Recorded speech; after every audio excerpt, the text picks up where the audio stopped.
Assalamu alaikum wa rahmatullah. Tu fais des doigts, tu espères, tu attends, et le temps passe, et rien ne change. Alors, une question commence à s'installer naturellement. Pourquoi Allah me répond pas? Ou parfois même, est-ce qu'il m'entend vraiment? Et c'est pas parce qu'Allah tarde à répondre que ta doha n'est pas entendue. C'est souvent parce qu'il prépare une réponse plus juste que ce que tu imagines. Alors tu sais, le silence d'Allah n'est jamais un oubli. Jamais. Allah dit dans le Coran al-Karim: et ton Seigneur ne t'a ni abandonné ni détesté. Dans Sourate Ad-Duha, Sourate 93, verset 3. Il ne t'a ni abandonné ni détesté. Ce verset est venu à un moment où le prophète alayhi salatu wassalam ne recevait plus de révélations depuis un temps. Et il l'a vécu comme un silence. Et ce silence aurait pu être mal interprété. Mais Allah a répondu. Et il lui a répondu à lui. Et il nous a répondu à nous à travers lui: je ne t'ai pas abandonné. Alors imagine-toi, ce silence que tu vis n'est ni un rejet, ni un abandon. C'est un espace, c'est un sas, un couloir que tu es en train de traverser.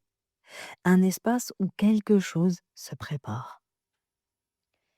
Tu sais ce qui nous fait, pour de vrai, hein, tu sais ce qui nous fait souffrir? C'est pas l'attente en elle-même, c'est le décalage entre ce que tu veux et quand tu le veux. Tu veux maintenant? Allah répond au moment juste. Et entre les deux, il y a l'épreuve. Et Allah nous dit dans Surat al-Baqarah, Surat 2, verset 216, il se peut que vous détestiez une chose alors qu'elle est un bien pour vous. Et il se peut que vous aimiez quelque chose alors que c'est un mal pour vous. Ce verset est très très très puissant parce qu'il remet tout en question. Et si ce que tu attends aujourd'hui n'était pas encore prêt pour toi? Et si le timing d'Allah était une protection pour toi? Tu sais, le prophète alayhi salatu wassalam nous dit: Allah répond de 3 manières. Et il nous a donné une clé incroyable. Il dit: il n'y a aucun musulman qui invoque Allah sans qu'Allah lui accorde l'une de ces 3 choses. Soit il lui donne ce qu'il a demandé, soit il repousse un mal équivalent, soit il lui réserve une récompense dans l'au-delà. Tu vois? La réponse existe toujours. Soit il te donne maintenant, soit il repousse un mal à la place, soit il réserve une récompense dans l'au-delà. La réponse existe toujours. Seulement, parfois, elle ne prend pas la forme que toi tu attends. Tu sais, parfois, tu demandes une relation, tu veux quelqu'un, tu insistes, ou tu veux qu'Allah absolument répare, solidifie une relation, et non, ça vient pas en fait, ou ça casse, ou ça marche pas, et toi, tu te sens blessé.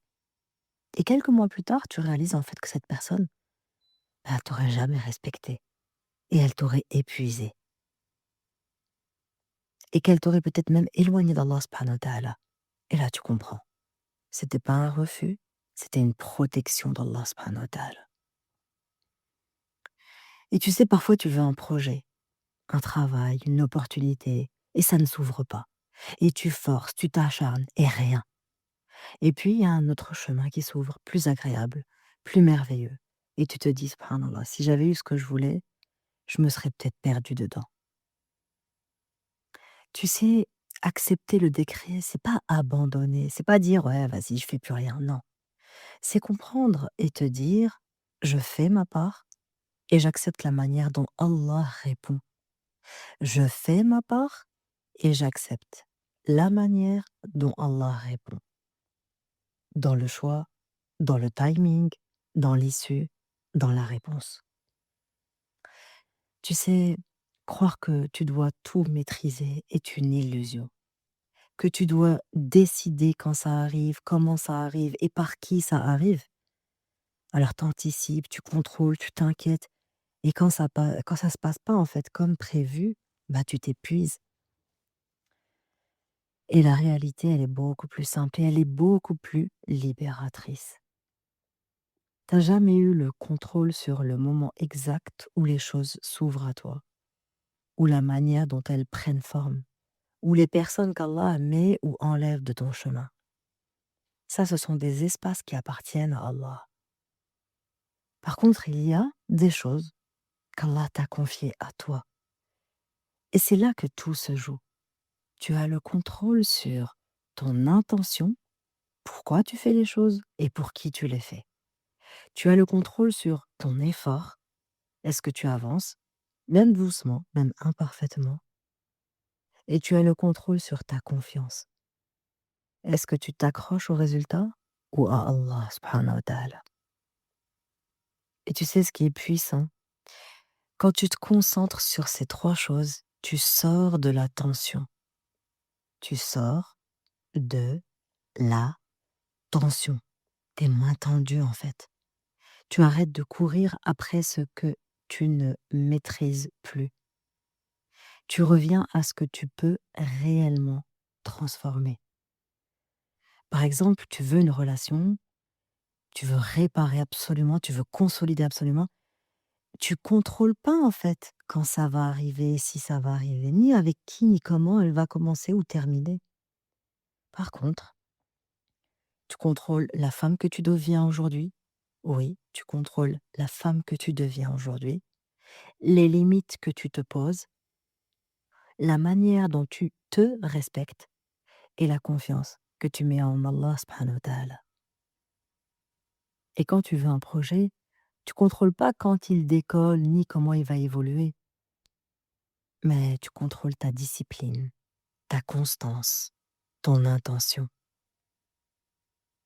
Tu vois, l'apaisement commence exactement là, quand tu arrêtes de vouloir gérer le résultat et que tu prends soin du chemin. Parce qu'au fond, Allah ne te demande pas de contrôler ta vie, il te demande d'être juste dans ce que tu fais et avec ce qu'il t'a donné. Et c'est là que tout change.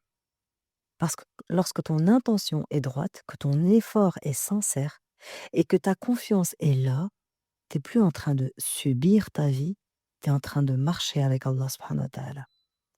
Alors je vais te proposer un exercice concret, quelque chose de très simple. Prends une situation dans ta vie où tu attends encore. Ouais, t'attends. Et pose-toi ces 3 questions. Est-ce que j'ai fait ma part? Est-ce que j'ai fait ma part? Ensuite, dis-toi, qu'est-ce que j'essaie de contrôler encore? Le résultat? La réparation? Je veux absolument, c'est quoi que j'essaie de contrôler? Troisième question, et si ce retard de la réponse d'Allah, c'était une protection en réalité? Et dis et dis et répète encore et répète. Ya Allah, je te fais confiance. Et répète et redis-le. Ya Allah, je te fais confiance, même si je ne comprends pas encore. Tu sais, la paix ne vient pas quand tout se débloque. Elle vient quand ton cœur accepte, quand tu arrêtes de lutter contre ce qui est écrit et décrété par ton Créateur. Quand tu dis: «Je ne comprends pas, mais j'accepte». Le tawakkul, c'est pas attendre sans rien faire, c'est agir et faire confiance aux résultats. Le prophète alayhi salatu wassalam a dit: «Si vous placiez votre confiance en Allah comme il se doit, il vous accorderait votre subsistance comme il l'accorde aux oiseaux. Ils partent le matin le ventre vide et reviennent rassasiés. Ils sortent, ils agissent, mais ils ne contrôlent pas le résultat. C'est Allah qui donne et il les comble, alhamdoulilah. Tu sais, ce qui t'épuise, c'est pas l'attente, c'est la résistance. Le «Pourquoi moi? J'aurais dû, voilà, ça aurait dû être autrement. Je veux maintenant». Et quand tu lâches ça, en fait, ton cœur respire, wallahi ton cœur respire. Et répète, et dis, et répète encore et encore. Hasbi Allahu la ilaha illa huwa alayhi tawakkalt. Wa huwa rabbul arshil azim. Allah me suffit et en lui je place ma confiance. Allah me suffit et en lui je place ma confiance. Hasbi Allahu la ilaha illa huwa. Alayhi tawakkaltu. Wa huwa rabbul arshil azim. Tu sais peut-être que ce que tu attends va arriver, et peut-être que ça va changer, et peut-être que ça ne viendra pas comme tu l'imagines. Mais une chose est certaine, Allah ne te fait jamais attendre pour rien, jamais. Chaque délai porte une sagesse, chaque silence prépare quelque chose, chaque refus cache une direction. Alors aujourd'hui, respire et continue. Fais tes doigts, fais tes efforts et surtout, fais confiance. Parce que parfois, ce que tu appelles retard est en réalité la forme la plus précise de la miséricorde d'Allah. Si cet épisode t'a nourri et t'a appris quelque chose, prends une minute pour laisser des étoiles et un commentaire sur ton application d'écoute. C'est ce qui permet à ces rappels de toucher d'autres cœurs, Inch'Allah. Et merci pour ta présence et ta confiance. Moi, je suis Firdaus et depuis des années, j'accompagne les femmes à sortir de la tension permanente, de la survie émotionnelle et de l'adaptation qui épuise. Mon travail, c'est de restaurer une féminité digne, stable, calme et rayonnante. J'accompagne celles qui veulent aimer sans se perdre, guérir sans se couper et avancer avec Allah comme repère. Retrouve-moi sur mon compte Instagram @myfirdaus, rejoins ma newsletter pour ne rater aucun de mes événements et retrouve mon accompagnement 100% femmes. Tu retrouveras les liens juste sous ce podcast. Barakallahu fik pour ta présence. Prends soin de toi, tu es précieuse et rappelle-toi surtout que tu es bien plus et que tu vaux bien plus que ce que tu fais et ce que tu montres.